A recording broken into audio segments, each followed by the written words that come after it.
Not to say I've ever done that, but yes, I will start the recording. Great. So a little bit of housekeeping as we're getting ready to get started. You can use the chat to do questions. It doesn't work as well as the Q&A. Sometimes they'll get buried. And if you put your questions into the Q&A for David, we'll have some breaks throughout the presentation to answer the questions. So please put that into the Q&A. For those of you that are going to have to leave at some point in time, that always happens. Sometimes dinner's on or something else. Please remember, you will get a copy of the recording sometime tomorrow.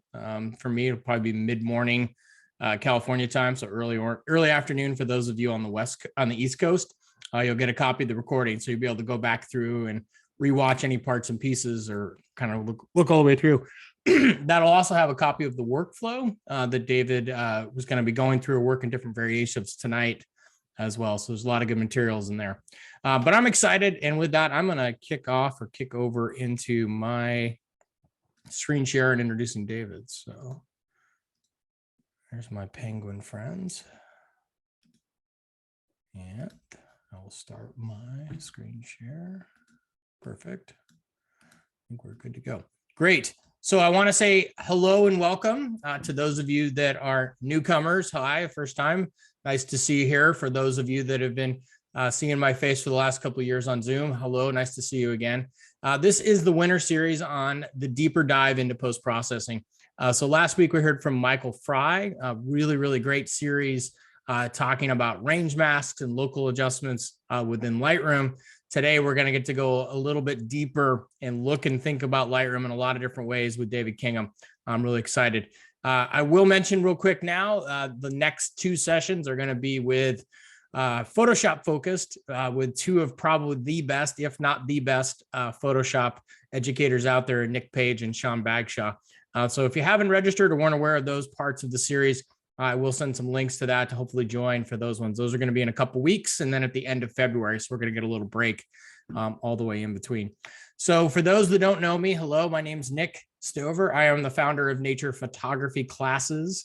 And I created Nature Photography Classes to help nature photographers who are interested in deeper connections create more impactful images so they can confidently and consistently express themselves. So this came out of a wide variety of different teachings, engagements, interactions with people where I'm was trying to understand what really drives us as photographers, and those of us in particular, like you that are here today, to better our education. And that is that opportunity for connection, a deeper connection to the natural environment, a deeper connection to our other photographers, a deeper connection to ourselves. We also I strive to help you create more impactful images. I'm not telling you how to create greater wall hangers of the best things you've ever seen, but impact, those are the things that can communicate different things you're seeing, feeling, and experiencing all the way through, while, and this is the key part, confidently and consistently being able to represent our work as we go forward. So everything we bring forth at Nature Photography Classes hopefully fulfills this mission. And tonight certainly is no exception. So I became familiar with David, I don't even know how long ago. I'm not sure if it was through NPN or Exploring Exposure or some webinar or some class or something else. And then I watched his Rethink Lightroom presentation several years back. And I really can say I rethought Lightroom. And a couple of the techniques he's going to show you tonight are parts of my permanent workflow. So I've definitely incorporated a couple of these things, in particular with tone curve and white balance and a couple other things into my work. And I'm also looking forward to probably learning some new things tonight from David, and as he has continued to progress in his work. So I'm excited to have David join us. And with that, I'm going to stop my share and turn it over to the main speaker. Awesome. Thanks, Nick. Thanks for having me. I'm excited about this. So let me share my screen here real quick. So for those of you who don't know me, I am David Kingham. I'm originally from Colorado, and that's where I'm at currently, but I also travel full-time with my partner, Jennifer Renwick. So we travel all over the American West in our RV, along with our two cats. And I've been teaching workshops for pushing 10 years now. And yeah, I don't like talking about myself. So I'll show you just some of my images real quickly, just to give you an idea of the kind of things that I have. Let me move this Zoom thing out of the way. Sorry. So I do the full gamut, from everything from black and white, like these type of scenes. And I tend to be really focused on the light, to things like this, where it's a bit more of a grand scenic, but more intimate landscapes is what I'm really more into. So not including the sky so much, to smaller scenes like this, where we're focused on just the smaller details. And where I got my start and got really well known was for my nightscape photography. Not going to be talking about that tonight because it goes into a whole other realm. Again, smaller scenes like this, playing with longer exposures to create different effects. I really enjoy that. And things like this, we're just noticing those really tiny details. I love this, creating these little mini landscapes within the water droplets. And again, some more night photography with Aurora, and just more grand landscapes like this. So just to give you an idea of what kind of photography I do, I guess. So the reason that I created this different type of workflow in Lightroom is because I became really disenfranchised with the way I was processing my images. So I watched tons of tutorials from different photographers, and they all kind of seem to teach the Lightroom in the same way. And it just never connected with me, and I couldn't get my images to work right. So no matter how hard I tried, I just struggled and struggled and struggled. So eventually I gave up on that, and I just decided to play with Lightroom until I figured out everything about it. And eventually I found my own way, and it really was an awakening for me. And I just really connected with this different way of playing with the mid-tone contrast. Was something I never really was able to achieve using the older methods. So I'm really excited to show you guys this. It's probably nothing like you've ever seen before, unless you've seen this presentation, because I've never seen anyone else do it this way. So I'm going to just jump right into it. So a little bit about what I'm going to do. I'm going to start with one of my images to kind of show you the basics of this. And then I'm going to try to run through as many of your images that you guys submitted, so that I can show you how these work in the real world and not just with images that I've hand selected. So this will be fun. It'll be a bit of a challenge for me too. So you can kind of see my thought process as I work through these images. So hopefully that helps you to learn as well. Feel free to ask questions. If I miss something or don't explain something well, please let us know, and Nick will jump in and ask me the questions for you. Let me move my head out of the way here. Okay. All right, so just a couple things to get out of the way first, because I always forget to do this.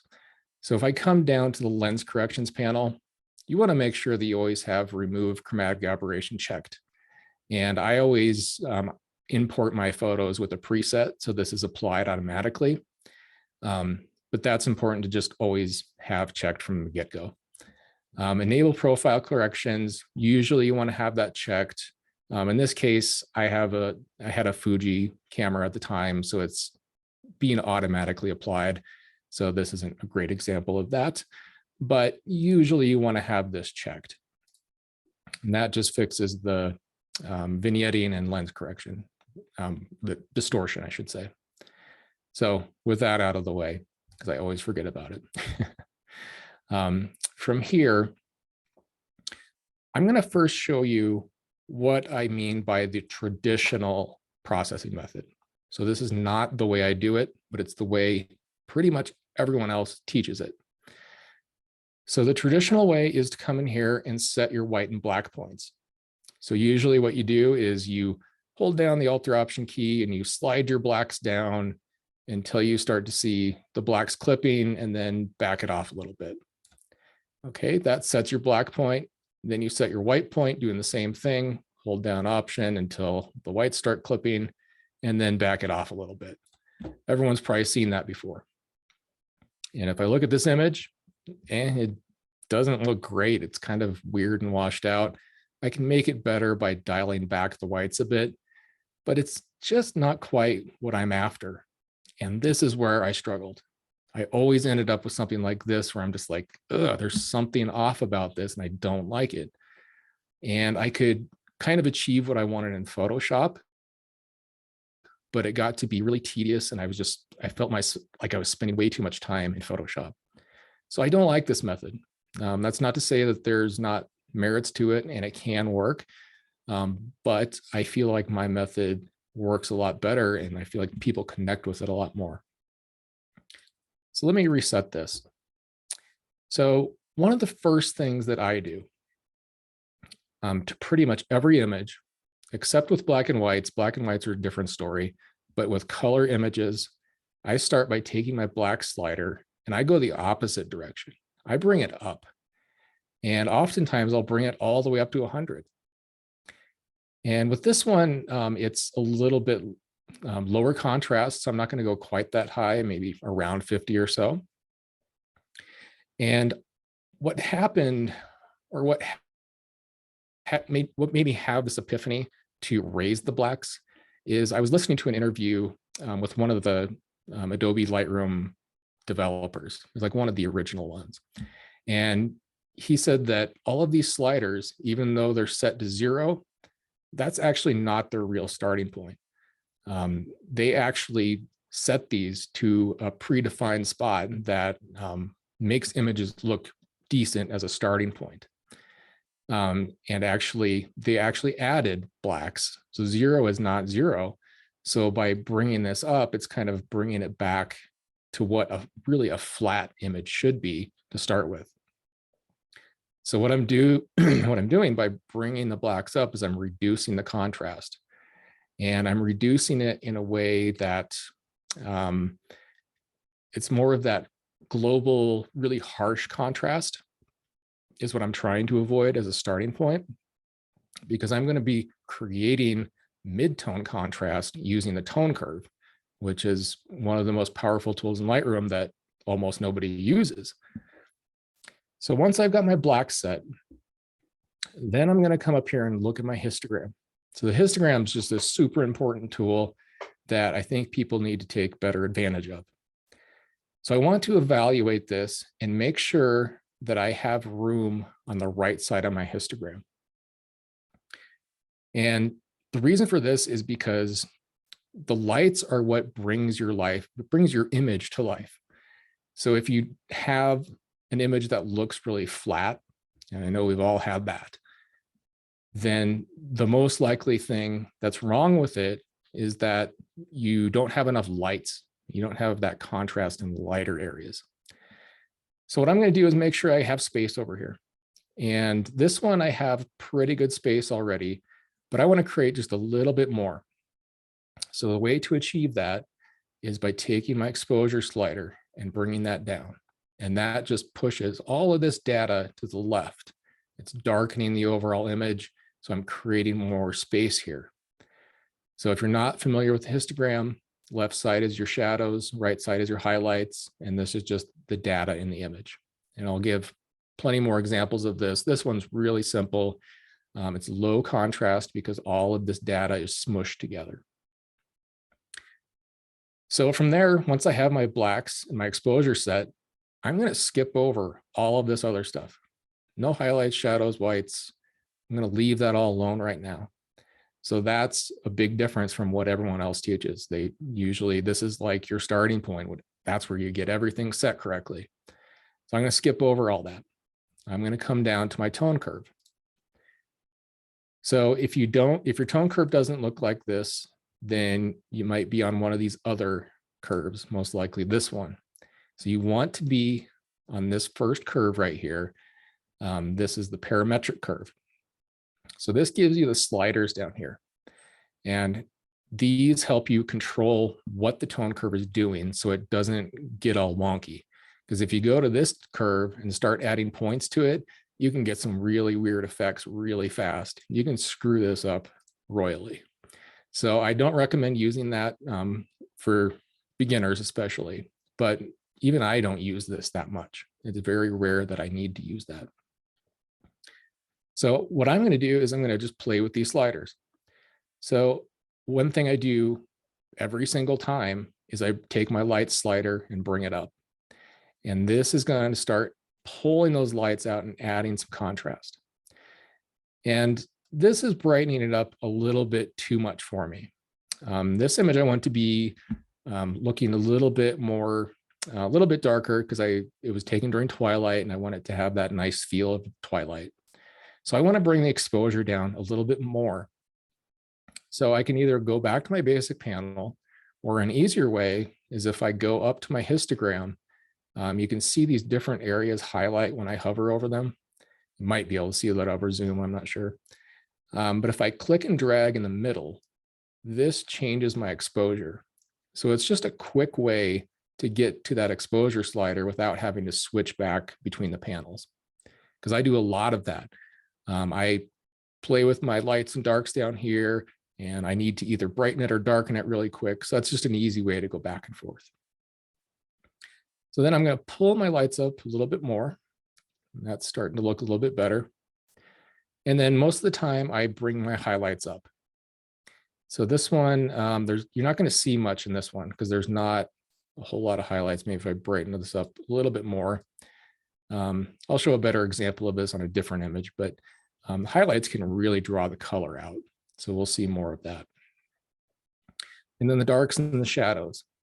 So these ones you need to play with, you need to experiment with them. So usually what I do, well, I'd say maybe 50-50, is I will oftentimes take the darks down and then bring the shadows up. And that helps create some balance between so you're not blocking up the shadows and getting these really deep, dark blacks. Or you can go the opposite direction. You can bring up the darks and bring down the shadows. And that just creates contrast in a different way. It's a little bit more, it creates a brighter image but you still have contrast, rather than going down with the darks kind of creates a dark image with contrast. So that's the difference. And you can create totally different looking images by going opposite directions with these. It takes experimentation, and it takes time to learn what these do and how they work together. So really spend some time with this. Don't get frustrated.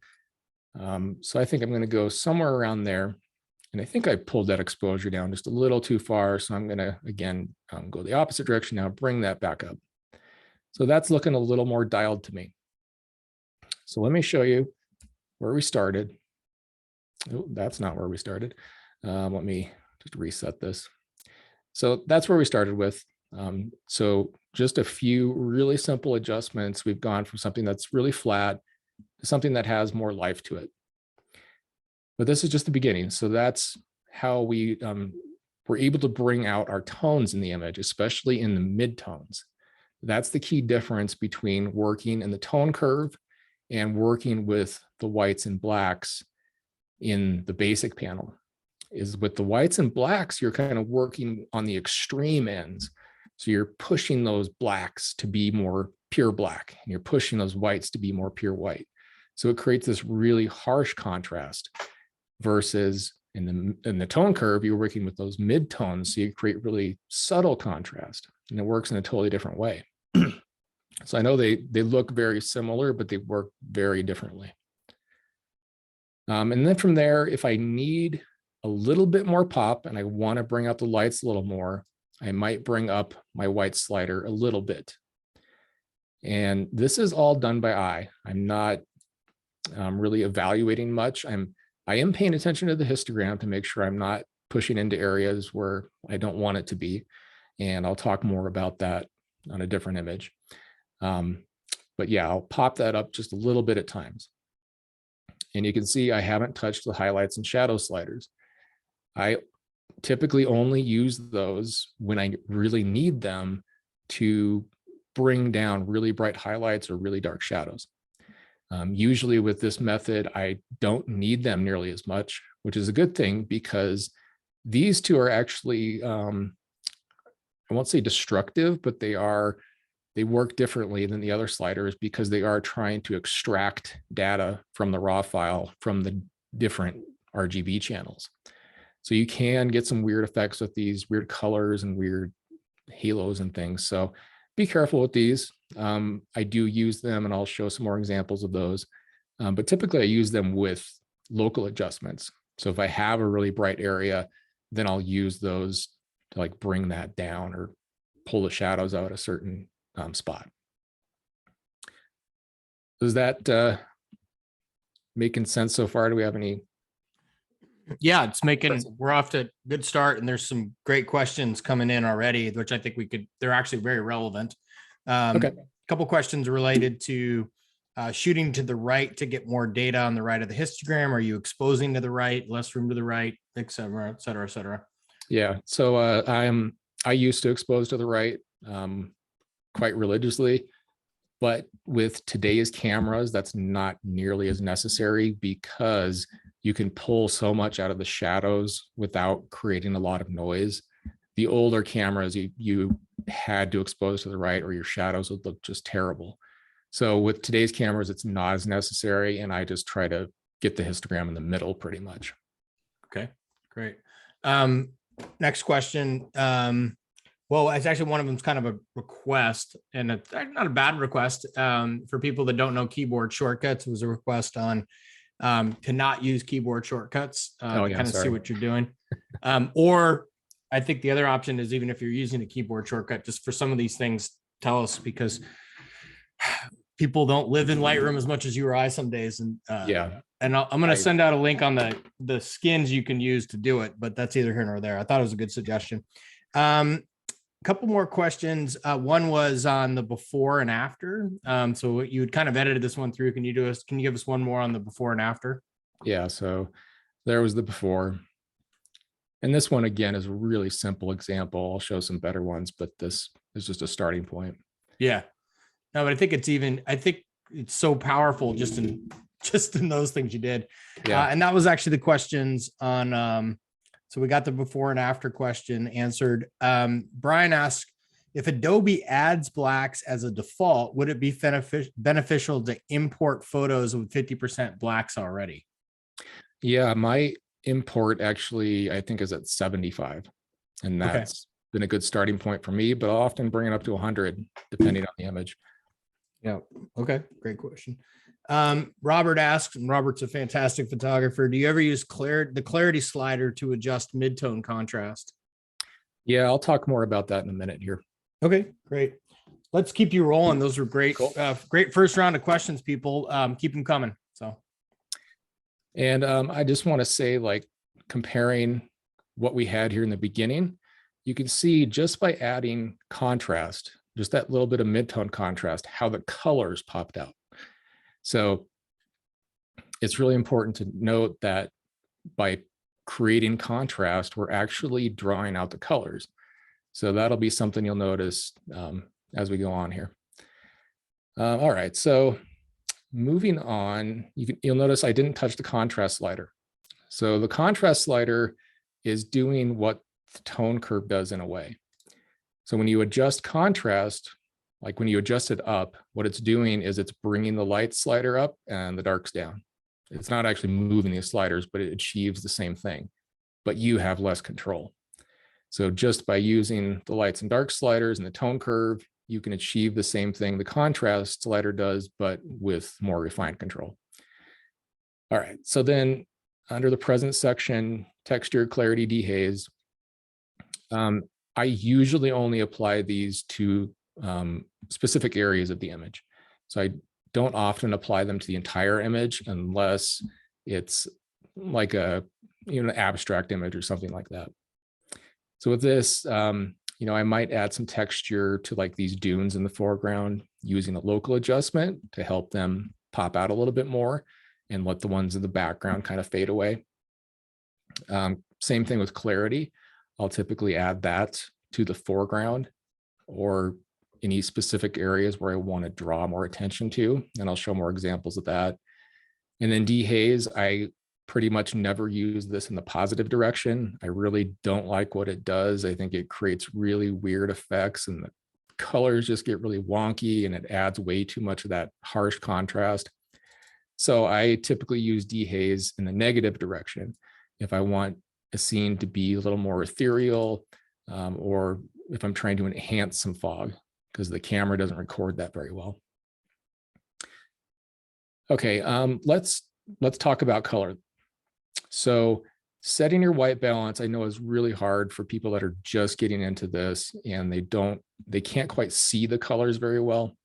And I've seen so many people that don't even adjust their white balance. They just don't understand what it does. And it can be really subtle. So what I've done is come up with this method where I take a saturation slider, jack that up to 100. And yeah, it's going to look totally terrible, but there's some method behind this madness. So this helps you visualize your colors that are going on in the image in a much better way because they're amped up so much. So now I can come in and adjust my temperature and tint and really see what's happening. So my temperature is my balance between my cool and my warm. So if I take this slider and go up, everything is going to get warmer and warmer until it's just totally orange. And if I take this down to the cooler side, everything is going to become blue. So what I'm looking for is a balance between those two. And more specifically, I want to see warmth in my highlights, wherever the sun was hitting. And then I want to see coolness in the shadows, wherever the sun was not hitting. So that's a really key thing to pay attention to in almost every image, is having the coolness in the shadows. And most people don't even realize that. And once you start noticing this, you'll actually notice it with your eyes when you're out in the field. So that's super, super important. And, a lot of people say that there's not a correct white balance. It's all up to your creative vision, blah, blah, blah. I don't believe that. I believe there is a correct white balance, at least to start with. You can decide to tweak it a little bit afterwards, but this is really important to get that color contrast between your shadows and highlights. So just by subtly adjusting this, I want my, have nice colors in those highlight areas and still have that nice blue in the shadows. And you can see the mountains back here in the background. They're nice and blue because they were in shadow. They were these badlands here were catching a little bit of light on the edges here. So we do want to see a little bit of warmth there. So let me tweak that just a little bit. So I think somewhere right there looks pretty good. And hopefully this translates over Zoom okay. And then your tint, that is just your balance between green and magenta. And there's not a lot of room for creativity here. It's just finding the balance between those two. So again, if I go too far left, you can see everything turns kind of green. Go too far right, everything turns purple. And it's super obvious when you have the saturation crank like this. So that one, I'm just going to dial this until I find that sweet spot. And I know a lot of people struggle with this, especially if you have some form of color blindness. So a little trick to this is if you look at your histogram, you'll notice you have this green peak here and this magenta one here. If you watch that while you're adjusting the tint, watch those two come together. And once they kind of overlap, that's where you've found that kind of balance point where there's no cast in either one. So if I go too far, you can see how they separate again.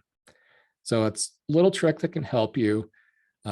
With this image, it was taken during twilight. So I do want a little bit of a magenta cast in there because we actually did have that kind of light. So I'm going to leave it right about there.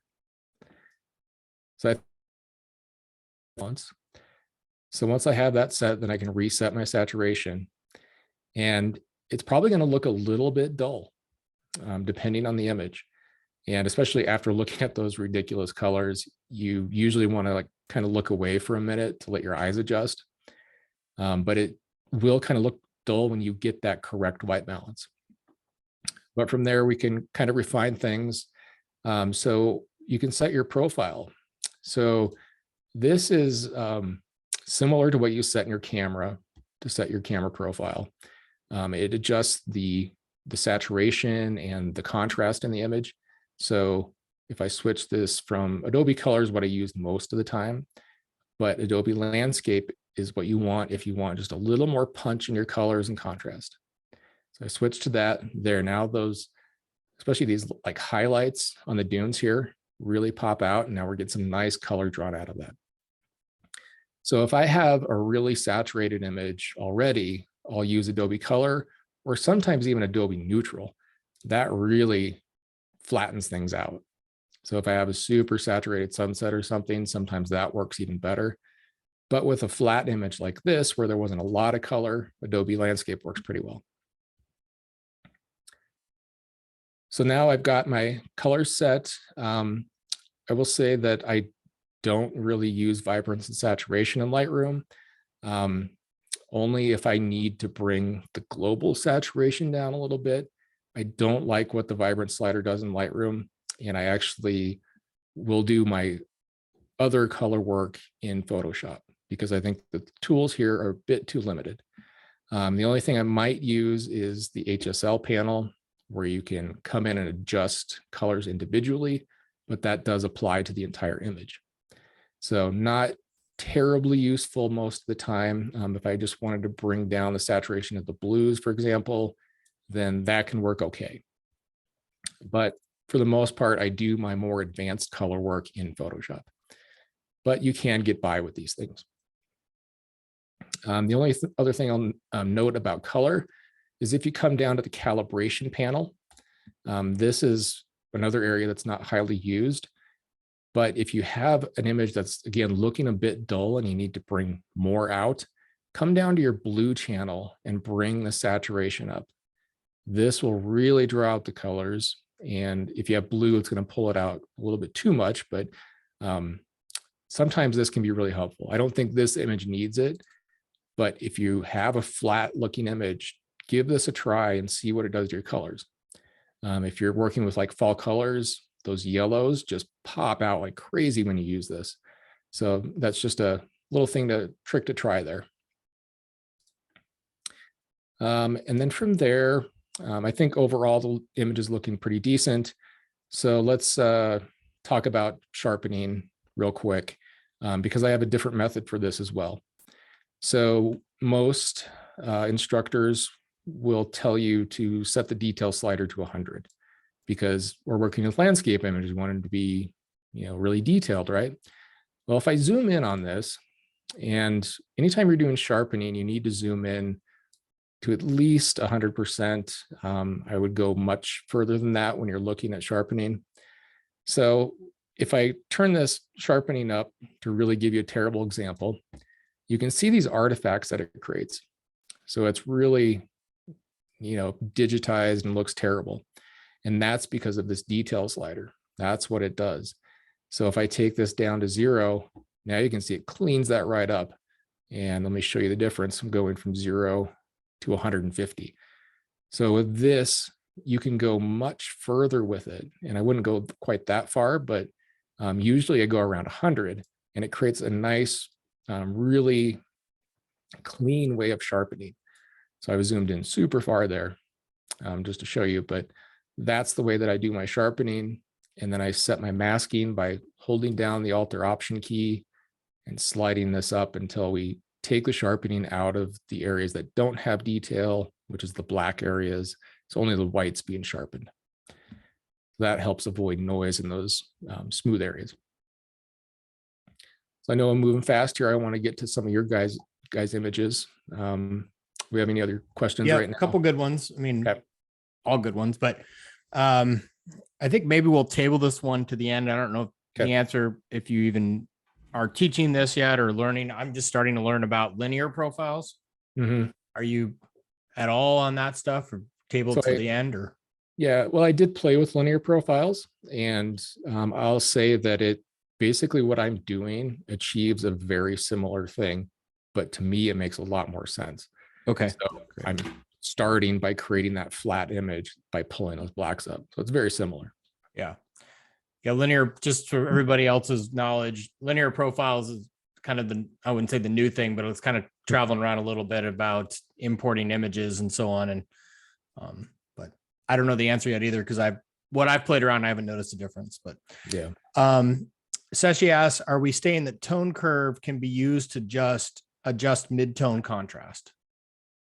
Yeah. So when you use the tone curve on this one of the sliders, it's constraining it to the midtones. So that's why it works so well. You'll notice if you hover over it, you get kind of this white background. That's the limits of where you can push it. So it keeps it constrained to the midtones, and you almost can't clip your highlights or shadows using this. So that's the beauty of it, is you can push these really far and you're probably not going to screw things up. Yep. Great. A couple more questions, but I think we can see some of these techniques I think you're going to demonstrate as we go forward. So let's just keep rolling. So, okay, cool. All right, let me move on to some of your guys' images. So here we have Paul Judy, very nice image of the falls in Yosemite, I believe.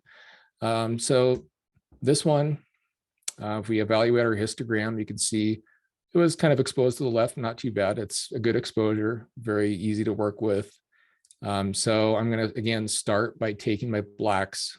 In this case, because there's so much contrast here already, excuse me, I'm going to slide this up to 100 because I really want to flatten this out so I have a better starting point. So if I look at my histogram now, I still have a little bit of space here to pull my lighter tones into, but I don't have quite as much as I'd like. Usually I'm trying to go, you probably can't see it over Zoom, but there's a line here in the background, but you'll see it on your screen. Usually trying to aim to get the data kind of to the left of that. It's not a hard and fast rule, but that's generally where I aim. And then from here, again, I'm going to go to the tone curve, start by bringing up my lights, and then you can just see the image kind of come to life. And one thing to note is play with your sliders, push them to the limits and see what they do. And then you can just kind of refine it. People seem to be so scared to move these things around. Play around with it. That's how I learned Lightroom, is just by playing with the sliders. And then I'll take my highlights and bring those up. Now, if you pay attention to the fog down at the bottom, you can see how that just kind of comes to life and really draws the colors out as well. And then my darks and shadows. So I will just experiment with these again. So I'll bring the darks down, see what that looks like, and bring the shadows up. That looks okay, but not exactly what I want. So I think I'm going to bring my darks up and my shadows down. And that's looking pretty good. This image is obviously too blue. It's just too cool. And that's okay if what you're going for, but I think I want to warm this one up a bit. You can even see that in your histogram. You see this blue kind of pushing out from everything else. That's an indication that it's too blue. So I'm going to go to my, again, I'm going to crank up my saturation. I don't do this every time because my eye has kind of been developed for this. But if there is a really challenging situation, I will use that still. But it's great for learning. So then I'm going to take my temperature and warm this up. And if you pay attention to the fog down below, you can see how that's really starting to get warm, and the colors and the rocks are starting to come out. So that's probably a bit too warm. It had kind of a cool feel to it, I think. It's probably kind of an overcast morning. So I'm going to bring it down until there's just a tiny bit of warmth in the mist down here. And then I can play with my tint. So if I push this towards magenta a little bit more, and I can kind of dial that in, just so there's no cast there. So I think that looks pretty good. And once I have that set, then I'll reset my saturation. And now that's starting to look a lot more natural, not so crazy blue. Again, if I wanted to draw the colors out more, I could try switching to Adobe Landscape. since this was kind of dull lighting, that really helps with this situation. So I think that's looking pretty good. I can come back and still adjust my tone curve, really dial it in now that we've got the correct colors set. Sometimes having the wrong colors can really mess with your eye, and you have to kind of readjust it a little bit. So don't be afraid to do that. It doesn't really matter what order you do things in Lightroom. You can kind of mix things up and just experiment. So I think that's overall looking pretty good. It kind of gives you an idea of how that works on one of your guys' images. I'll get more into local adjustments here soon, but I just wanted to give an example of the global adjustments all over again. And again, if I want to bring the colors out even more, let's see what this does. Kind of brings out the blues a little bit. Might bring that up just a tad, but I don't want to go crazy with that. So it's looking pretty decent there. So just to give you before and after, this is where we started. And then pretty quickly and easily, we ended up with something that looks much, much better. Has a lot more depth to it. Colors look so much better. So pretty simple adjustments there. So let me move on to some questions. Oh, yeah. Ariel asked, I noticed you use a white background. And is there a particular preference or do you have a reason? Yeah, that's more specific towards printing, but I end up using it all the time now. With the default background, it's pretty dark and your eyes will adapt to whatever that background is. So if you have a dark background, your eyes will be adapted to that and you won't process your images as bright as they need to be for print. So I always switch it to white and then your eyes adapt to that. So you end up processing your images brighter. So I think it's really important to do that if you're doing any printing. Yeah. Okay. Great answer. Couple questions on profile. Can you switch the profile anytime or should that be done before you start editing? And there was also a question after the initial thing. So I think I would say typically I try to start with the right profile. If I see that the image is really flat, I know I can start with Adobe Landscape, but I would say 90% of the time I use Adobe Color. So it's kind of important to start with the right one, but if you have to select another one later on, then you just might have to make some further tweaks to your tone curve, and it's really not that big of a deal. Okay. Let's keep rolling. We got more questions piling up, but just keep going. All right, so get a little bit more advanced here so we can use some local adjustments. So nice image from Death Valley here. So again, I'm going to start bringing my blacks up. This one had quite a bit of contrast. So again, I'm just going to crank it up to 100, flatten it out. And then I'm going to look at my histogram. So again, so I don't have a whole lot of space here. So I'm going to take my exposure down until I have a little bit more room to work with there. Again, I'm just pulling my lights into that area. When with those set, this one I'm definitely going to stick with Adobe Color. Adobe Landscape is going to make these pinks in the sky look ridiculous. Might even consider going to neutral for this because it's so intense. But let's start with Adobe Color and see how that works. So again, tone curve. Start by bringing up my lights, and you can see how quickly that just brings the image to life. It looks so much better already. Now this one's kind of interesting because the highlights slider in the tone curve really affects the colors of the really bright tones. So if I bring this up, you can see how those pink clouds become super saturated. So this is, I almost always bring my highlights up, but in this case, because I don't want those to be super saturated, I might actually bring those highlights down. So that's a rare exception to that, is when you have those super saturated colors. Usually I bring the highlights up. And then I'm going to play with my darks. So if I try bringing my darks down and my shadows up, let's see how that looks. It's okay. Let's try bringing darks up and the shadows down. And I just do this experiment with almost every image. I'd say I'm leaning more towards bringing the darks up and the shadows down these days, but it always depends on the image. So that's looking pretty good. Let's come back to the basic panel and start working with our white balance. So again, crank that saturation up, and this is going to look absolutely terrible. But I'm going to now adjust my temperature, and you can see if I go too warm, take note of the sky. If you go too warm, then your blues kind of turn to this muddy yellow. So you got to be really careful about that. And a common problem I see for new photographers is their images kind of lack that color.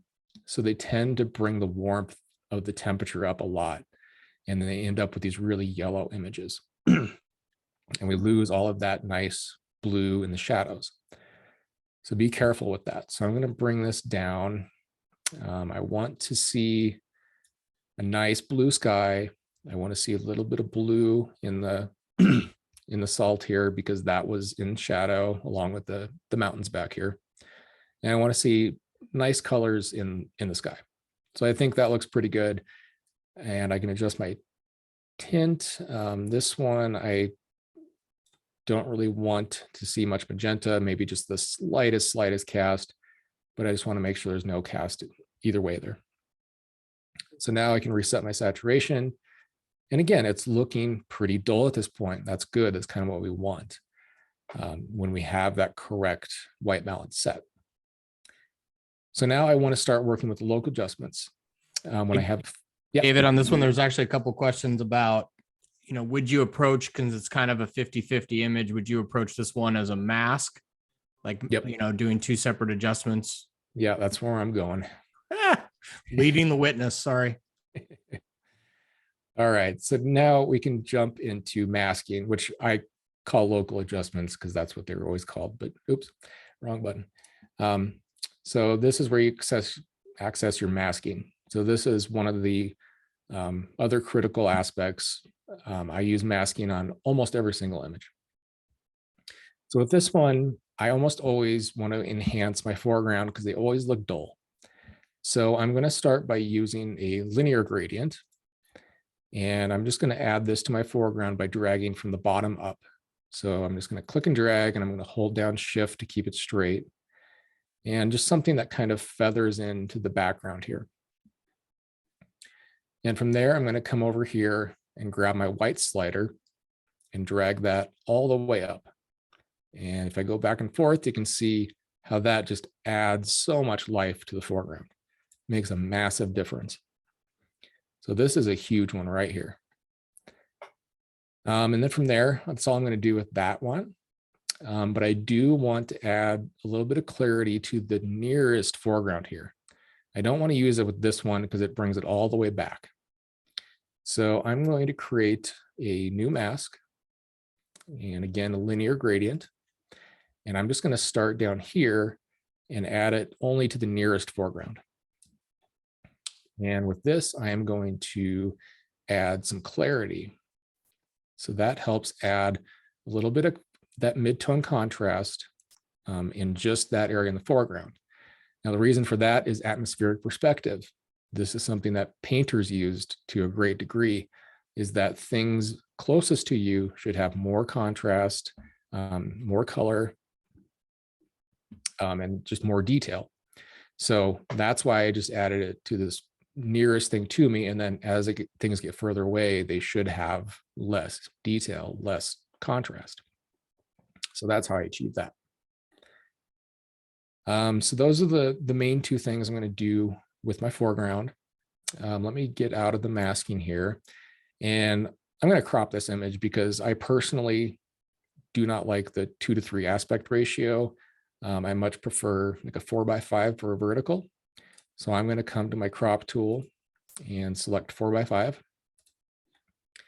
And this is going to squish it down a bit. I'm going to pull it down here again, also so the horizon isn't quite in the center. I don't think that quite works in this image. And then I'm going to straighten it out a bit by using this tool here. If I click on this, then I can click and drag to draw in a straight line, and that'll automatically rotate it for you to make it straight. And then click crop tool again to get out of that. To me, that feels a lot better. And now I want to add some darkness to the top of the sky, because if you look at the sky when you're out in nature, you'll notice that down at the horizon, it's very light. And as you look higher and higher up, the sky actually gets darker. And the camera doesn't do a great job of recording this, so I like to enhance that. So I'm going to zoom out, and I'm just holding down the shift key and dragging to do this, because I want to add a grad outside of the image so that only the edge is touching it. So if I come to my masking tool, again, create new mask, use a linear gradient. And now I'm going to click way outside of the image here, hold down shift to keep it straight, and then kind of pull it down like that. So you might see a little bit of green here where that mask is touching. So if I move this around, you can kind of see how just that really feathered edge is just touching the top of the sky.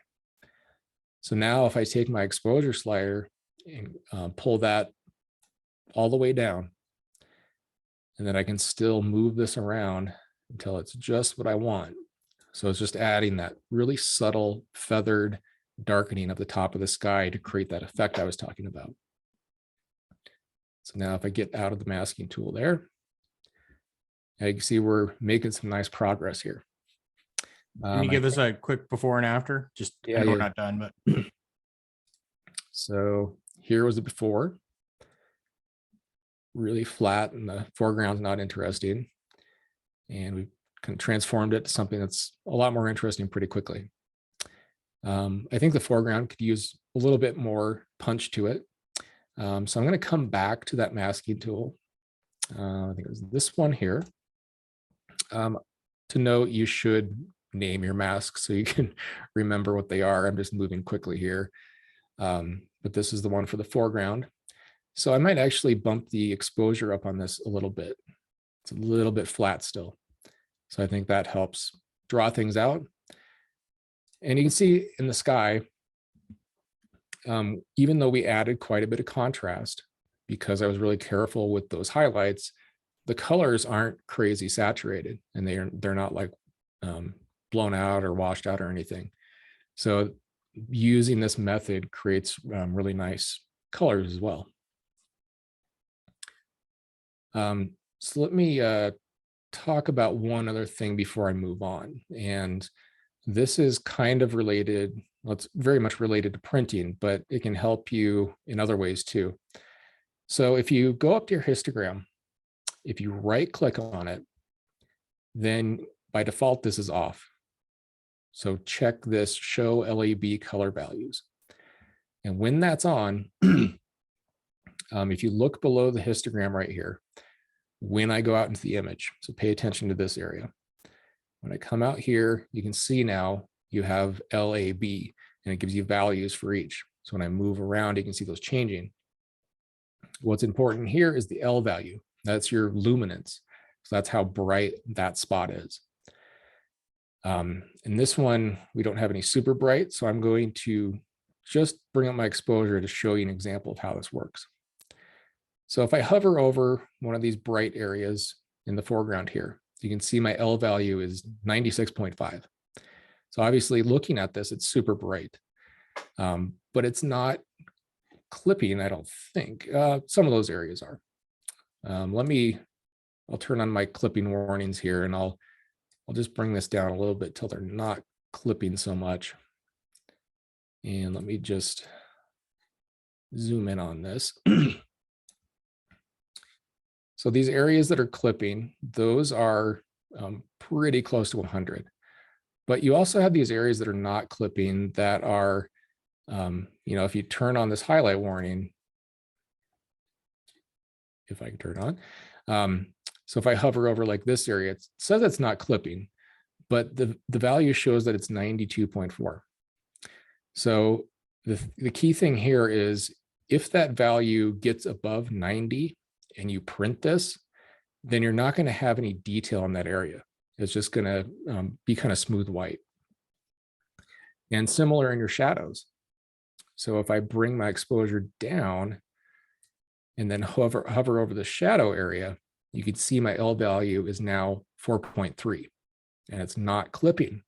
So you might think that's not a problem, but the issue here, again, if you get that L value below 10, then it's not going to have any detail. And this is going to be pretty much flat black.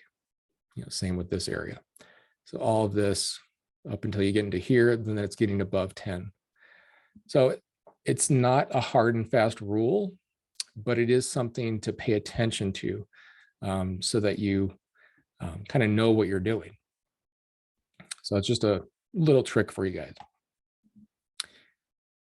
Okay, so I think this image is looking pretty good.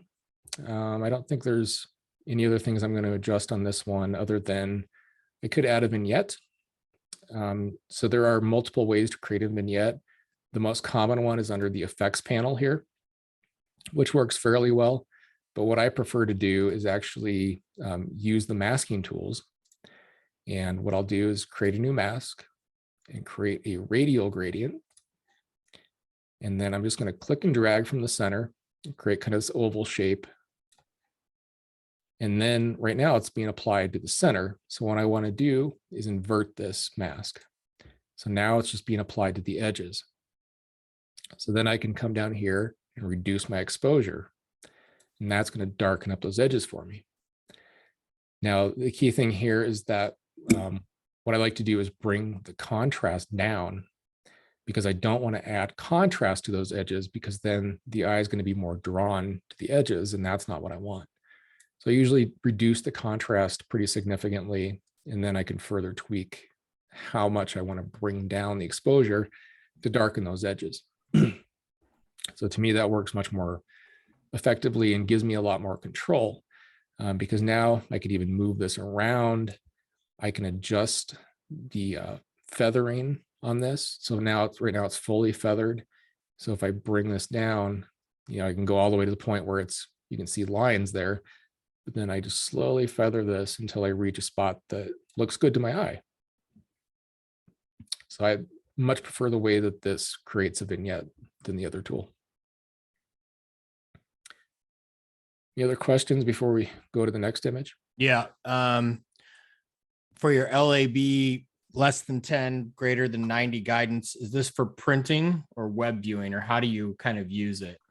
It's primarily for print, but it's something to be aware of because even on the screen, when you're looking at it from a distance, when you're not zoomed in, I should say, is that you won't see detail in those areas.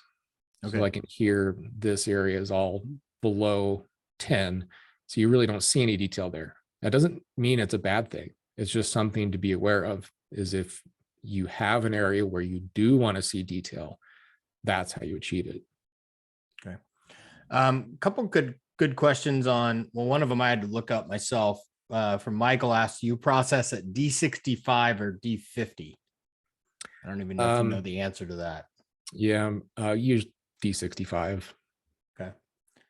So D65 from my reading is more blue based than D50 in terms of white balance setting. That's kind of the technical thing I read, but I don't know. So yeah, I don't get really deep into that, so I don't have a great answer. Well, we have, it's a good question, but yeah. And then I think this is another really good question. Temperature seems to end way up. Well, let me try that again. Temperature seems to end up way out there for what I've always considered, and Clark uses it in quotation, normal range. Right. Can you elaborate a little bit on that? Yeah, I think nature photography is really hard to say that there's a normal range other than if you take something midday when it's just, plain sunlight. Anytime you're getting into later in the day, early in the morning when it's, twilight or at sunset, sunrise, then you get weird white balances and you just have to use your eye to select the right white balance. There's no formula for that with landscape photography. Okay. And then one more question that's definitely on this image, and then we'll keep going, is why clarity in the foreground, mask versus texture? Good question. I don't know. I've had weird effects with texture, and it really depends on the type of image. So yeah, that's actually something I meant to mention, is that you can use texture instead. And this will does exactly what it says. It brings out the texture. I don't use it that often, unless it's like a tree trunk or something. I think it has some nice effects to bring out the texture. Something like this, I would just go with clarity personally, just by bringing out a little bit of that mid-tone contrast. Excellent. Keep rolling, David. You're doing great. Lots of good feedback. Good. All righty. So now we'll move on to this one, a little bit more advanced. A lot of things we need to work on here. We have a really bright sky. We have really dark rocks here. And then we have these reflections in the rocks. So there's a lot going on here, but it has potential to be a really nice image. So looking at the histogram, we have data all over the place. We have everything from areas that are actually clipping in the shadows just a tiny bit, all the way up to almost clipping in the highlights. So this is a really high dynamic range scene. And in the past, we would have needed to bracket this and, blend it and do HDR, those kinds of things. But with today's cameras, if we process this correctly, we can pull that detail out and have a pretty quality image. So again, start with the blacks. This one's really high contrast. Crank that up to 100. So that you can see even brightened up the foreground quite a bit. And looking at my histogram now, I've got no space here. If I was to come in here and try to adjust my tone curve, the lights, everything is going to start clipping. This is one of those rare occasions where you actually can create clipping in the tone curve just because it's so bright to start with. So again, I'm going to adjust my exposure, pull that way down to create that space. And as everything else, these areas are getting super dark. We'll work with that. Right now, I'm trying to get the overall image looking pretty good. So the sky, the rocks, and I'm going to work with all those separately. So now that I've got that darkened up a bit, let's come work with my tone curve, get that mid-tone contrast working. That looks pretty good there. Highlights, again, just go back and forth on this, see what it does. So it's hitting those clouds up here pretty hard. It helps to bring out some color, but if I go too far with it, you can see they just get too saturated. So I'm going to be pretty subtle with that and actually go a little bit negative again. And then my darks and shadows. So this one, I'm going to bring up my darks. We have so much darkness in this one that we need to bring it up. And then I'm going to bring my shadows down a little bit, but I'm going to work with these rocks separately because that's kind of a problem area. And I'm going to work with my sky separately too. So I think that's like a good starting point just in general. Now we have a lot of local adjustments to do to balance this out. So I'm going to start by working on the sky. So Lightroom has this amazing new tool to select the sky that works with AI. Click on this, it'll just select my sky automatically. Most of the time, it does a pretty amazing job. So here's a case where I'm going to use the highlight slider. I'm going to pull that down to recover some of those highlight details. And you can see in this case, I'm going to pull it down pretty far. I'm going to start by bringing it down to -100. So I think that's a good place to start. And I might have to come back and forth in this. So now I'm going to create another adjustment for those rocks. So how do we target these? They're kind of in the middle of everything. So we can't just use a grad or, so they're usually going to be a really challenging selection. And in the past, you'd have to use a brush and really be detailed on these edges. But now, I'll show you a little trick. So we start by selecting the sky. Okay, so now what we need to do is invert this mask. So we invert it, now it's selecting the foreground. But now what we can do is because we don't want that applied to all of the foreground, we just want those midground rocks. So now I can come up here and say subtract, and it's going to ask me what to subtract from. So I'm going to select a linear gradient to start. And then I'm just going to click and drag from the bottom up to bring it out of the foreground areas. And I can tweak this a little bit to get it exactly where I want. And that's looking pretty good there. If I didn't want to affect this island back here, then what I can do is again subtract, and I could use a brush. I'll just use that as an example. So I'm going to use my bracket keys to make my brush smaller here, and then I can just paint this out. And my flow is down here a little bit, so I'm going to crank that up to 100. I just want to completely wipe this out and just come right up to the edge of that rock and get rid of all this junk here we don't want to affect. So now it's just targeting those rocks. Super easy way to select those. So now I can come in here and adjust my shadows.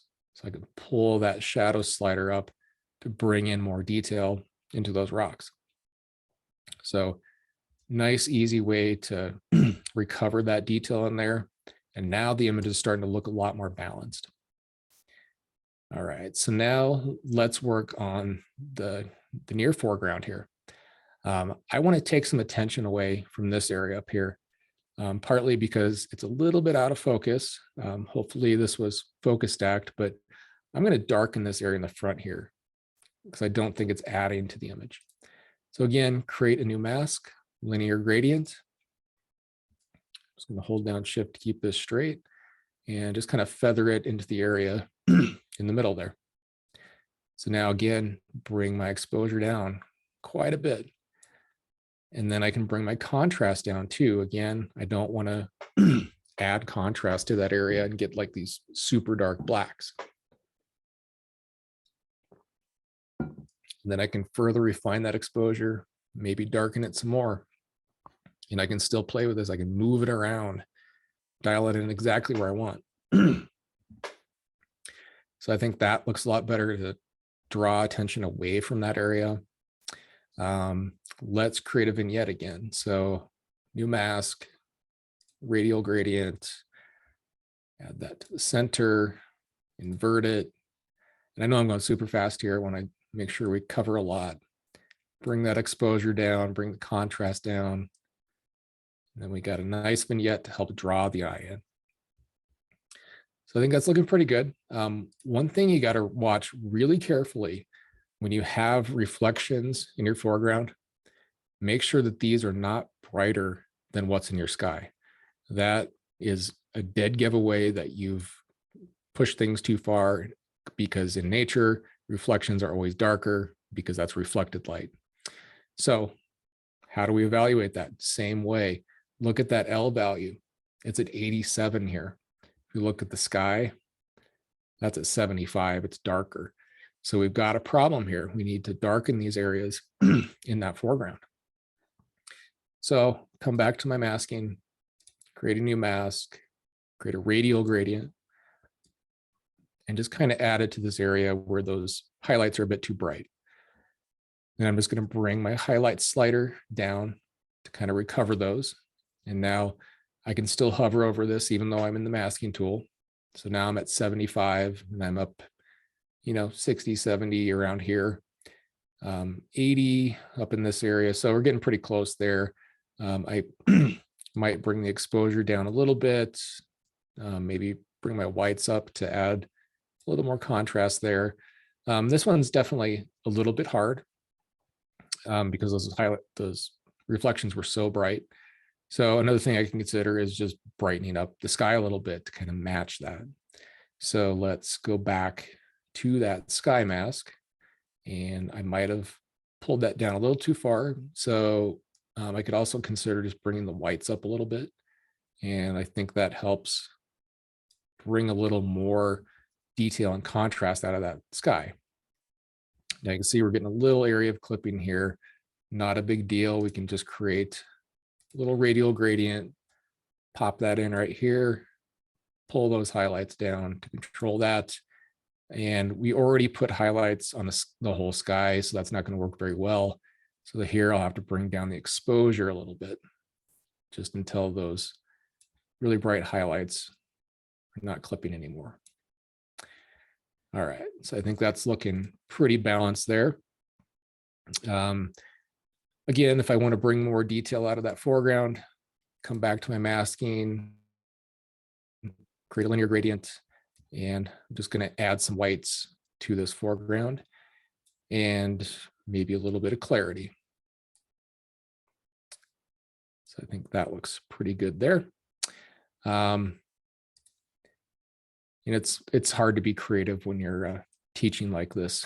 So, and again, these highlights, we could just use like a brush to bring those areas down, but I'm not going to waste time on that. So let's show you where this started. So we've got super bright sky, super dark rocks, and we were able to transform that into something that looks much nicer pretty easily.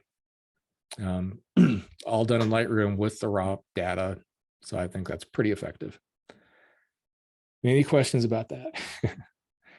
Yeah, we got sharp people. They're asking questions about how, could you have used object selections on the rocks themselves if you'd wanted to? And I think that, the answer is obviously yes. Paul asked a question about intersecting the reflection radial with a luminance range mask. And I don't know if, intersections of masks are in your skill set of what you like to do or part of your repertoire, but valid question. I at least thought I'd ask you. Yeah. So like, let's say I wanted to bring down the exposure of just this bright spot here. So what I could do is create a radial gradient to start with, just plop it over that. And then I can intersect that with a range or a luminance range mask. So if I right click on this mask and then say intersect mask with luminance range. So now this brings up the luminance range dialog. I will say that this is pretty limited in Lightroom. I don't use it a whole lot because of its limitations, but just to show you an example here, if I bring this slider up and you can split this so that it creates a more refined selection. Usually you want to feather these a lot because these masks that are created in Lightroom are very harsh. So something like that. So now you can see it's pretty much just targeting that bright area with a little bit on the rocks. So now if I bring down that exposure, it's just going to be affecting those bright spots and not the darker areas surrounding it. So it is useful if you're purely sticking to Lightroom. I will say the luminosity masks in Photoshop are so much more powerful, and I'm sure Sean will be talking a lot about that. Yeah, not to mention, yeah. So, but that actually is the question, and I'm gonna kind of save it for the end, but it might be a good transition into the next image, and that is questions. A couple questions have come through related to, what percentage would you say is Lightroom and Photoshop for you personally? Personally, I've probably gone 90% Lightroom, 10% Photoshop. I only do my final cleanup, really refined color adjustments in Photoshop, and a little bit of luminosity masks if needed for like burning and dodging certain areas. But these days I try to get as much done in Lightroom as possible, just because I find it a lot more enjoyable and it's just more fun to me. Well, that was the person's guess. So I don't know if it's a plant that's, you're feeding questions to. We're right on track. So lots more questions I think are going to keep getting answered as we go through. Keep dumping the questions into the Q&A. These are fantastic. They're really helping to highlight for your other participants in here. So keep rolling, David. Doing great. Awesome. There's the question about object selection, and that's pretty new. And I often forget it's there because it's so new. But you can create a new mask by selecting an object. And this is a really powerful tool that I'm so glad they added this. So if I select that, then I can come out of the image and I'm going to make my brush a little bit smaller here. If I want to select this island, I can just brush over it, make sure the whole thing is covered, and then it's going to automatically detect that for you and create a mask. So it's super simple to use. So now I can adjust that exposure if I want to make that a little bit brighter, maybe reduce the contrast a bit because it's farther away. So that kind of creates that illusion of depth. So super easy way to create selections like that. Yeah, I need to remember that tool's there because I often forget. All right, so I think this image looks pretty good. You know, there's other small refinements I would make, but Or actually, sorry, one other Yeah. question had come through on the sharpening yeah, on this one. Can you demonstrate that again or whatever else? I Sure. think it's actually a good image because it's different. yeah. So let me come to the detail panel. Probably this way you should start is by setting your masking. So if you hold down the Alt or Option key when you're zoomed out like this, and then just slide this up until we don't see any sharpening in the sky and any areas that don't have detail. So somewhere around there looks pretty good to me. So now if I zoom in somewhere that has a lot of detail, like these rocks, this one, we did bring some noise out by bringing up the shadow so much here. So this will be a good demonstration of noise reduction as well. So sharpening, what I do is, again, set the detail to 0. And usually what I set the radius to, I forgot to mention, was usually 0.8. I've just found that to be a pretty good spot for this method. And then I'm going to adjust my sharpening. So let me bring this down to 0 so you can see what it looks like. And then if I take this all the way up, you can see how it just adds this really subtle amount of sharpening. You can kind of see in these areas where it brings out that detail real nicely, but it's not adding artifacts. So I'd probably go somewhere around 115 or so on this one, which sounds crazy, but because we have that low detail, small radius, we can go really high with this. So now we can adjust our noise reduction. So luminance noise reduction is the grainy stuff that you'll see. And color noise reduction is the, let me turn this off and you'll really see it. So hopefully you can see that over Zoom. Let me zoom in here. You can see this really mottled like green and magenta throughout here. That's your color noise. So if I raise the slider up until that goes away, you don't want to go too high with this or else start removing other areas of detail color. But I think there looks pretty good. So then your luminance noise reduction is the grainy noise that you see there. Now you want to be really subtle with this. Don't just crank it up to 100 because then you get this really soft, plasticky looking feel. So take this down and just slowly raise it up until you remove some of the worst grain. I wouldn't go much higher than this because the grain can actually add what's called acutance, and that's the apparent sharpness of the image. So it will actually appear sharper to the eye if you leave a little bit of grain in there. So don't go crazy with your luminance noise reduction. And you might notice that there's some chromatic aberration up here on the edge. So we failed to turn that on. So if we come to lens corrections, turn that on, you can see an example of what that looks like. So if you look at that edge, really clean that up nicely. So that's what chromatic aberration looks like for anyone who's not familiar with it. Okay, so I think that covers sharpening pretty well.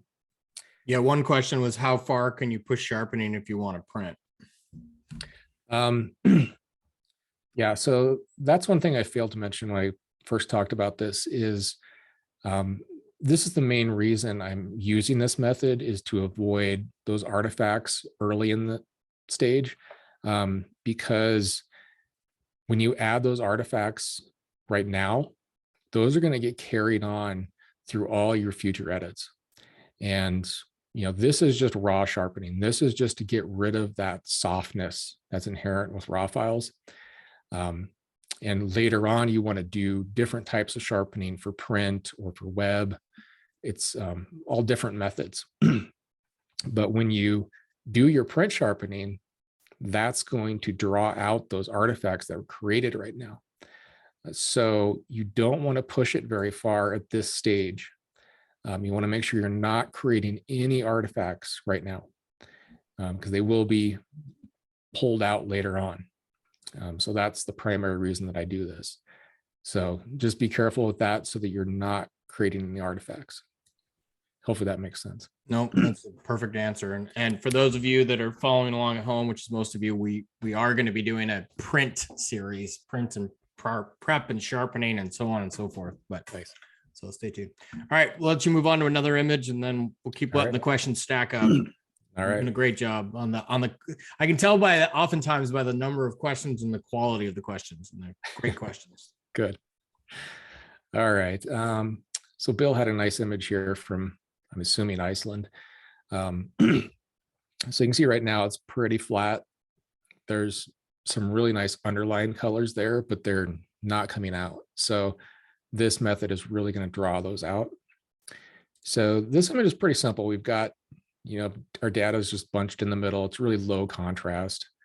So in this case, the blacks, I'm not going to bring up that much because it's so flat.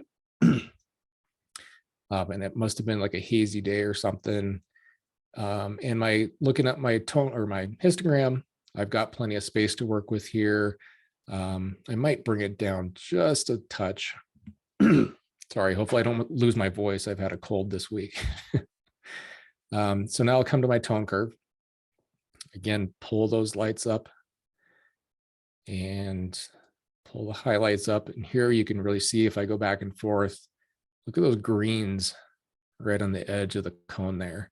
They really pop out when you bring the highlights up in this case. So this is more typical of, I would normally bring the highlights up rather than bring them down like I've been showing. So then I'll play with my darks and shadows. Again, I'll try bringing this down. I think that looks pretty nice. But just for fun, let's see what happens when we bring this up, bring the shadows down. Creates a totally different effect. And it really depends on what you're trying to achieve. Again, this is kind of a brighter image, a little bit more high key, but by bringing those shadows down, you can create contrast still. So I think this one, I actually like bringing those darks down because I want to see that volcanic material come out because I know that's black. So I'm going to pull those down really far. And there you can see things really start to come to life.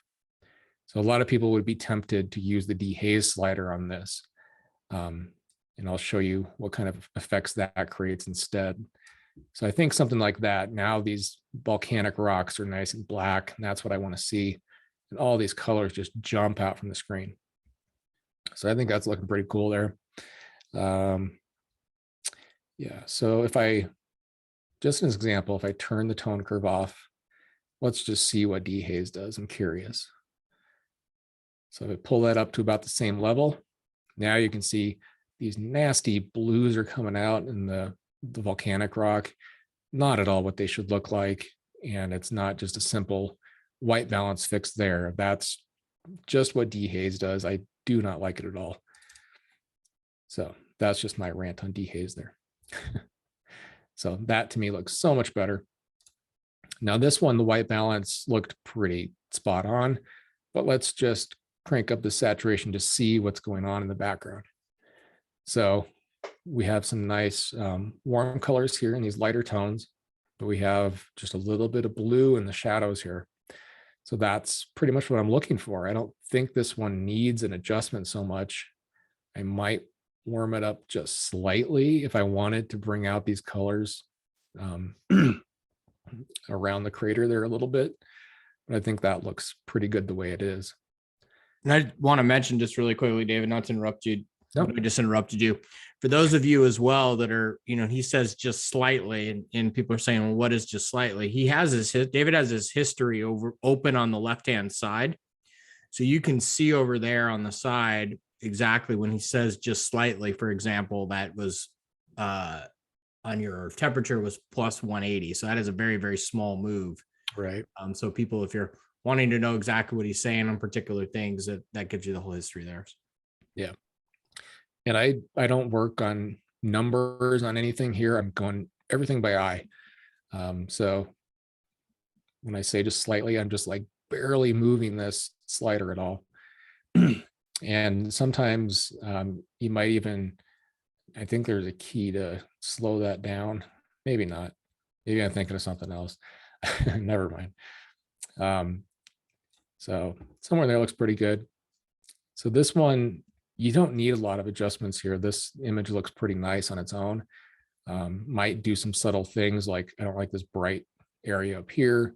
So I might zoom out a little bit and maybe just add a little bit of a radial gradient here. And so it's just kind of touching that area and bring down the highlights. And that looks pretty good. If I wanted to darken a little bit more, I could bring down the exposure just a touch so that my eye is not drawn to that bright spot. Excuse me. All right, so I just wanted to show that as kind of a simple example. You don't have to go crazy with this, but the changes here are crazy. So we went from that super flat image to something that's really nice with just some really basic adjustments.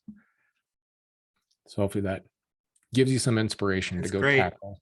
Yeah, it's fantastic. A couple questions on this one that came kind of more generic and not generic, but one is on the tone curve box window. If you want to open that up real quick,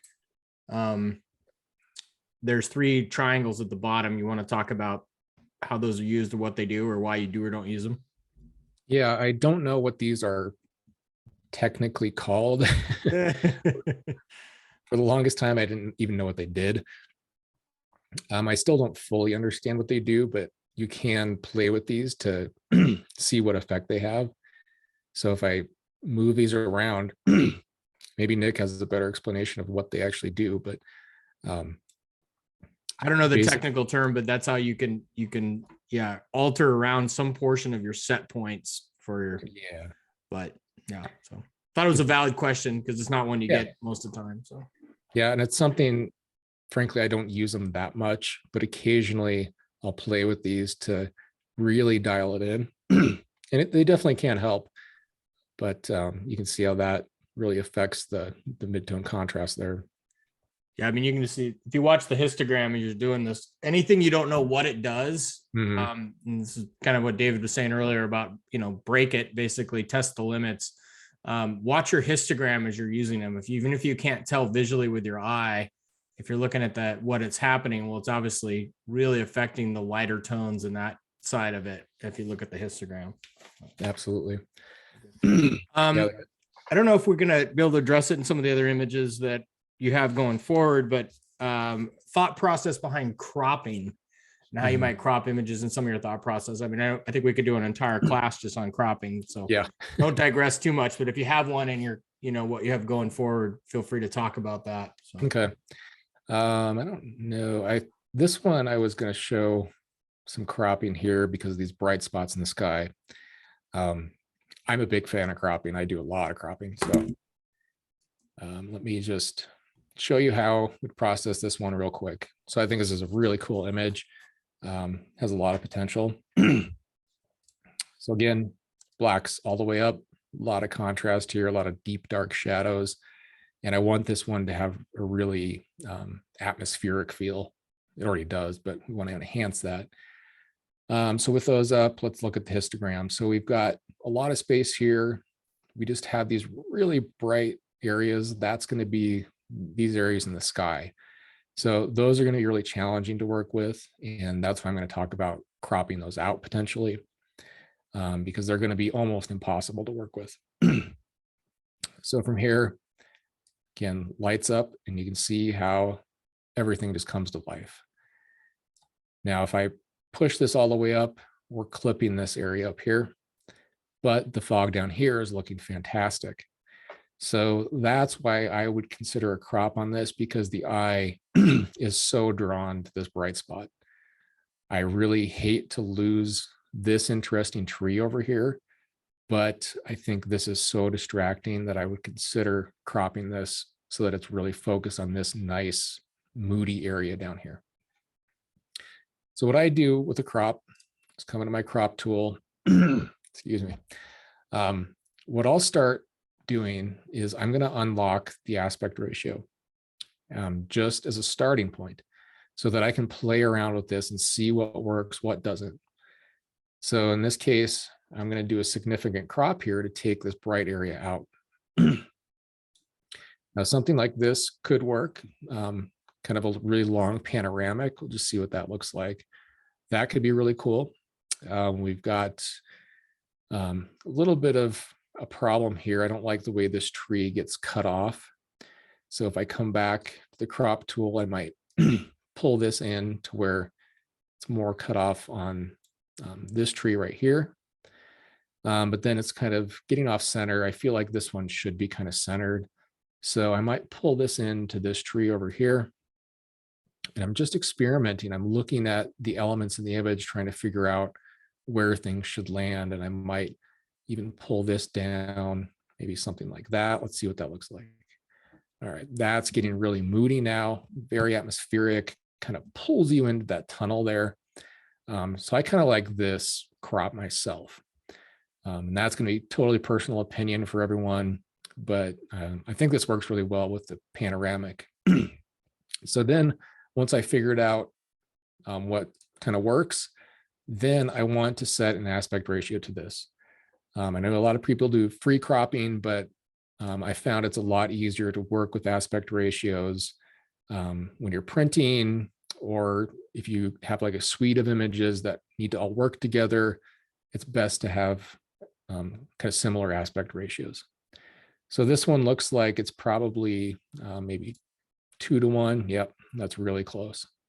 So now we got that. We can have that set. So now we have a nice 2:1 aspect ratio. So I think that looks pretty good there. So now that I have those bright areas out of the scene, I can start working this a little bit more. Let me zoom in. Now I can play with my highlights. It has a very subtle effect, but if you look at the end of the tunnel there, you can see how it just brightens up that area. So it's, again, pulling you into that. So I think that looks good. And then playing with my darks and shadows. So if you want to make this really ethereal and misty, then you can bring those darks up and bring the shadows down to, again, create just a little bit of contrast. Or if you wanted to create a really dark, somber mood, then you could pull those darks down, play with your shadows there. You go higher or low with that. Really depends on the type of mood you're trying to achieve. So I don't know, let's go with that. I think that's pretty interesting. So now again, we need to set our white balance. This looks pretty cool. This area back here is getting pretty blue for my taste. So again, let's jack that saturation up. Now you can really see where the light was hitting the side of these trees. So we actually got some nice warmth on the side of those trees, and you can see the blue down here. So now we can warm that up just a little bit. So now we're getting some nice warmth in those trees and just a little bit of blue in the shadows. So I think that adds a nice element of that color contrast to really drive home that tunnel feel here. And the tint, I might dial the magenta up just a touch on that. You can see I'm just like going one tick at a time here. And then I can reset that saturation. And it's looking a little bit dull, so I might try the Adobe landscape, see what that does. Yeah, and that really helped to draw out those nice warm tones on those trees. So you can see how just that small change can make a huge difference. So what else? So this might be a case where I could try negative dehaze. If I wanted to enhance that foggy feel a bit more, I might bring that down just slightly. And so now we got this really moody scene. I think that looks really nice. Any questions there, Nick? Yeah, couple questions from earlier that is kind of relevant now because another one just came in too, is color grading. Would this be an image you would consider color grading, or how often do you use color grading within Lightroom? I don't use color grading a whole lot. I use it more in black and white images, but sometimes this can be useful. On this particular image, I don't think it's going to work. So what color grading does, it allows you to apply a color to different tones. So if you want to cool down the shadows, then you can I'll come to this one to make it bigger. So this is the shadows. So I can either pick a color in here that I want to apply. I'll go really extreme so you can really see this. So that's just applying this blue color to the shadow areas. And that might work okay. I'd be really subtle with it. So down here, you can dial in specific hue you want and then how saturated it is.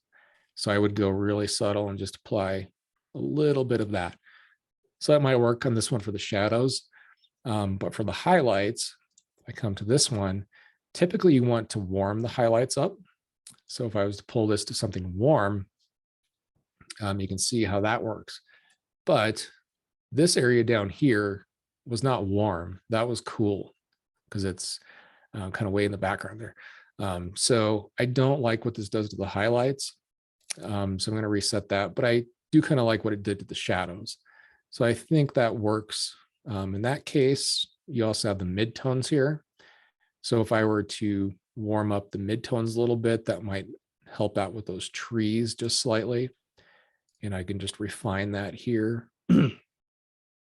So occasionally this can help. I know a lot of people use this to a great degree, but I find using my methods of getting those shadows and highlights set correctly with your white balance, you don't need this as much because you're bringing out the natural warmth of the highlights and the coolness in the shadows.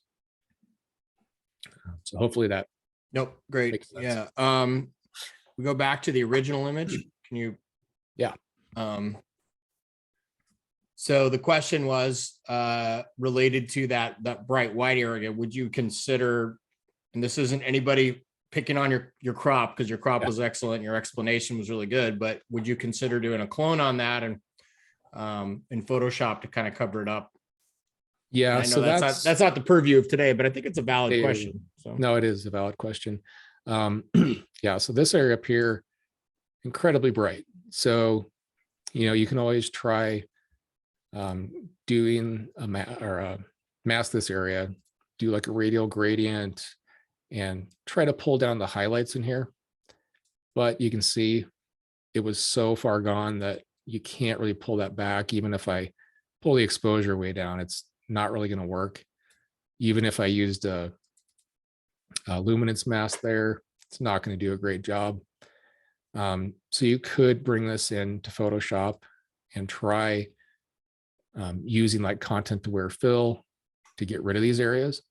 So if you were really desperate to keep this in the scene, then that's definitely an option. It's going to be really challenging, even with content aware. It might look a little funky, but that's something to try, especially between these trees. That's going to be really hard. If you're somebody that shoots a lot of forescape scenes, Alex Noriega has the tutorial from, I can't remember the name of it, but he covers how to do this within the Olympic National Park. Nice. And it's a pretty complex process. But, yeah. Yeah. Alex. I would just focus on the cropping instead. Yeah. Yeah. Alex will spend hours on an image and that's just not my style. I love Alex, but, so the other thing here is this was taken at ISO 800. So if I zoom in here, you can see we've got quite a bit of noise. Yeah, that was the question I was actually going to ask. Come through twice now. Denoise, do you use Topaz Denoise or kind of advanced? So I use two different things. Sometimes Topaz Photo AI is an awesome tool. But for something like this, with this type of noise, I use DxO Pure Raw. It does just amazing things with high ISO images. And it's super simple to use. You basically just click one button and it's done. And that uses AI just like Topaz does, but in a different way. And it just creates amazing results for something like this. I should have ran that through so you can see it, but thought I did. Never mind. I mean, I can show that real quick if you want. But No, it's all right. I think it's just good to reference it. We're going to be doing more advanced plugins and other things in the future too. So cool. All right. So we got 15 minutes left. Yep, thereabouts. So okay.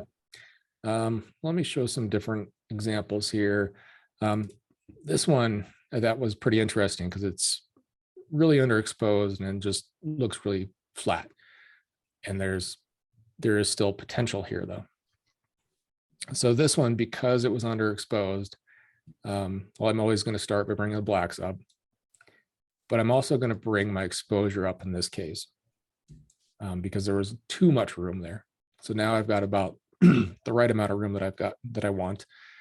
So then if I, again, pull my lights up somewhere around here probably, and bring my highlights up, you can really see how that pulls out those lighter tones in the dunes.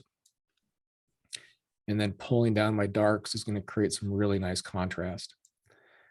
And let's see what the shadows do. I think that's pretty good right there. We've got some color cast issues going on here. If I look at the top here, there's a lot of green going on. And you might not recognize that if you're just getting started out, but there's definitely some green there. So let's crank up that saturation, and there you can start to see it a little bit more, and you can see how that green channel is kind of spiking there. So it's kind of been separated from the magenta. So I'll adjust my tint to start with, and it doesn't take much. I'm just going to be very subtle with this. And then my temperature, I might warm this up just a touch. Right about there. So now I've still got some blue in my shadow areas here, but nice warmth on this side. So then reset my saturation. Again, this is a pretty dull image to start with, so I'll switch to Adobe Landscape in this case, and now you can see how those colors start to come out. So that's starting to look a lot better.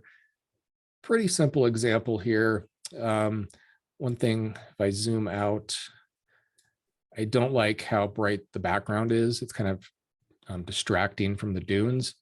So you could consider a crop here, or if I come into my masking tools and just create a linear gradient here,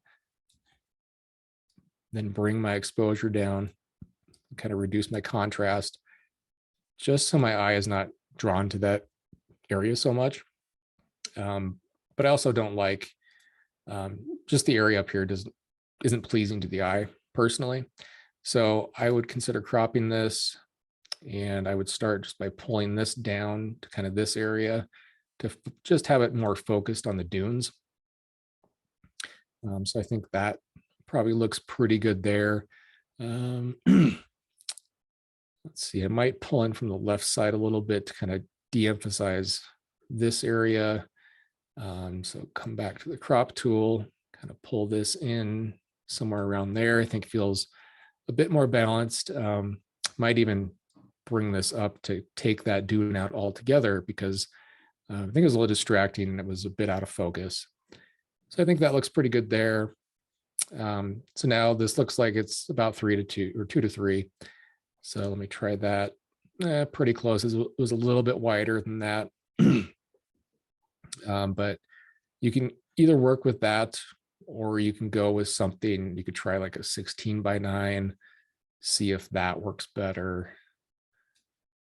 I think that could work pretty well. I do like the 16:9 ratio. It's just a little bit wider, gives you a little bit more expansive feel. So I think that works pretty good. So besides the noise issues, I think this is looking pretty nice, and it's a heck of a lot better than what we started with here. So again, you can just see how quickly transformed that really drew out the colors. You can see the histograms we pushed to the right quite a bit. So that's looking a lot better. Any questions there, Nick?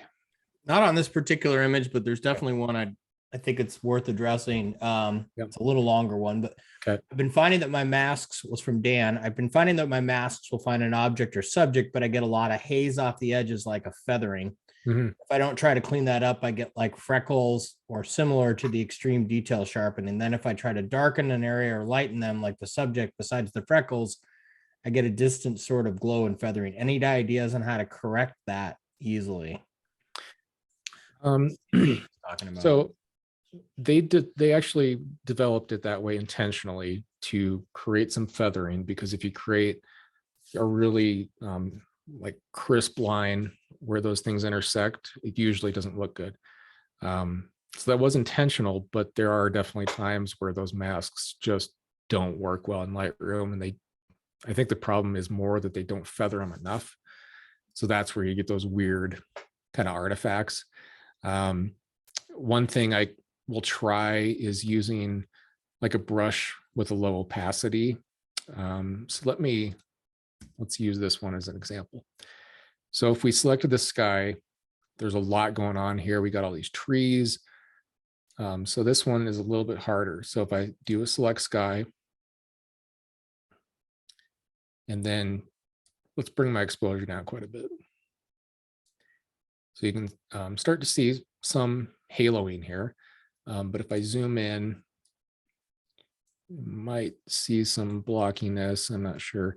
A little bit in this area. It's not real pronounced. But one thing you can try is if I come back to this mask, and I can either add or subtract depending on what the problem is. In this case, we want the sky mask, I think, like on this tree, to blend in a little bit more with these branches. Well, here is actually a really good example of that blockiness. So you can see like this like dark spot right here. That's that mask spilling over. So we can go either way. Let's try subtracting. So I want to subtract some of this mask so it's not creating these black blobs here. So you can try different things. So I subtract with a brush. You can either get really refined, make your brush super small. Again, I'm using my bracket keys here to make this small. And you can just come in and erase these little spots. So I think those, oh, no, maybe that's part of the tree. Okay, never mind. But that would be one way to do it. The other way is to, again, use your brush, but let's do it the opposite direction. Let's add. So we want to spill some of that mask into the trees. So if I do brush and then reduce the flow of my brush, I'll take that down quite a bit and make sure that the feathering is all the way to 100. So I have a nice soft brush. Then I can just take this and kind of brush these together to just kind of blend them. And that works because I have that low opacity. Now it's not going to be perfect, but you can see how that can sometimes help to blend them together. So for this is just where Lightroom falls on its face. It's just not quite advanced enough for something this detailed and this extreme. So that's where the luminosity masking in Photoshop comes in. And you can do a much better job of blending the images because the luminosity masks in Photoshop are so much more refined than they are in Lightroom. Yeah, Nick has not Nick Stover, that's me. Nick Page has some really good ways he uses the masks to do this exact type of blending. I know he's going to demonstrate too. So the technique David shows a really good workaround for Lightroom though. Yeah. So obviously that was a really extreme adjustment because I pushed the exposure so far. But if I do that in a more reasonable way, then usually it's going to work pretty decent. So at this level, it's probably going to be okay. Also, rather than using exposure, if I bring down the highlights, that does a better job because it's just targeting the brighter tones. So it's not so reliant upon the mask. So that will often work better. Yeah. So with this one, I can continue showing what to do on here. So again, blacks up, a lot of contrast here, bring the exposure down. This is a case where I might actually bring my shadow slider up the overall image, just because we have such blocked up areas here. Because I'm trying to kind of balance everything out. It's kind of a starting point. So I think that works a lot better. I do have a really bright snow up here.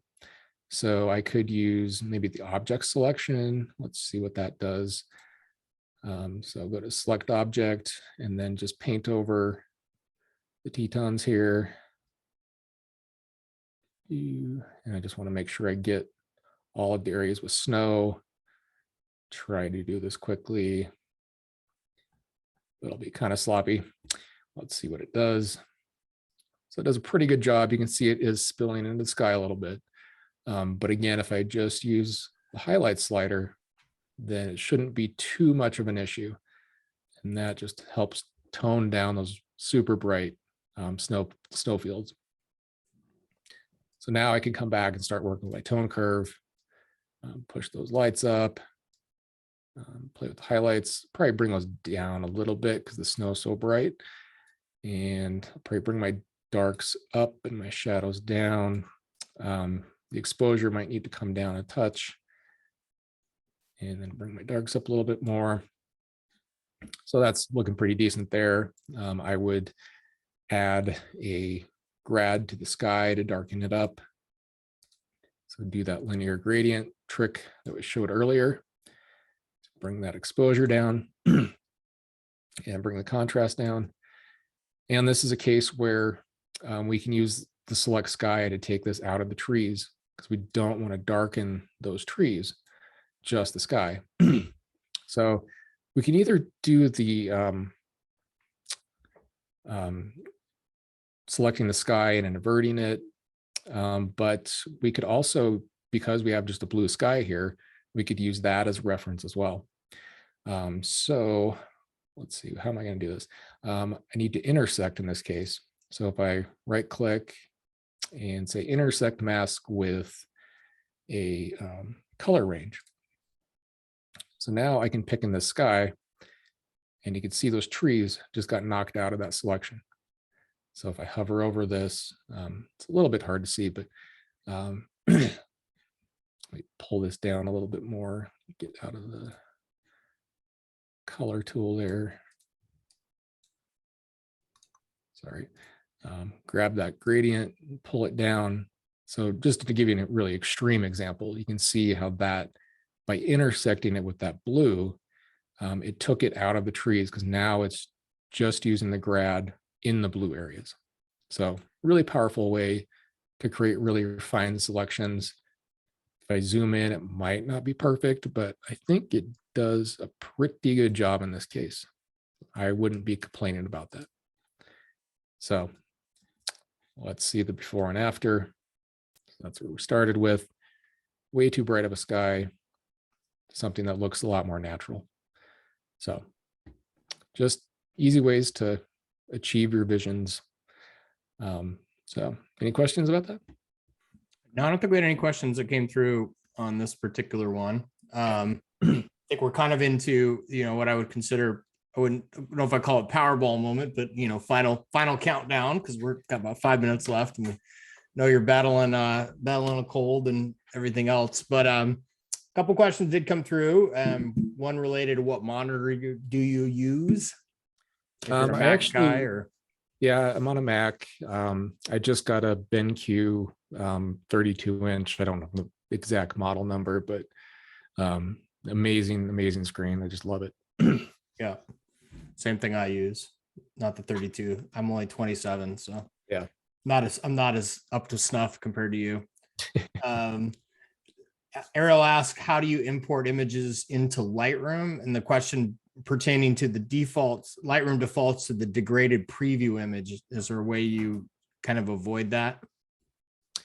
Personally, I just use the embedded preview just because it's so fast.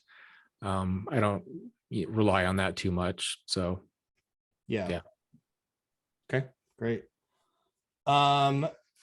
Bill says, thanks so much, David. Hi to Jennifer. That one just came through and I know you were working, I think, one of his images. Hey, Bill. Yeah, I think as a whole, I mean, we're winding down on time. You'll be able to see the chat when I send it to you tomorrow. I know you've been so focused on teaching that you haven't had a chance to even take a look, but lots of positive ahas for people as they've gone through, which is obviously a huge part Awesome. of what you're going for, different ways of seeing things, lots of new learnings, etc. Question did come through. When's the next speaker? The next speaker is Nick Page. He's going to be doing mastering luminosity masks and selections. So anything and everything you wanted to know on luminosity masking and selections within Photoshop, Nick Page is going to teach us. Awesome. That'll be I can fun. guarantee I'm going to learn a lot. And that's February 9th is when that'll be. So we have a little break. I'm going to go to Tahoe, get some skiing in hopefully, which is great. But otherwise, I think we'll call it good. There's a couple more questions, kind of odds and ends, but I think we're at a pretty good place to let you go, David. And really appreciate you coming out and spending some of your quality time with the group and really educating us on how you see it and talking through your process. I think is a big part too.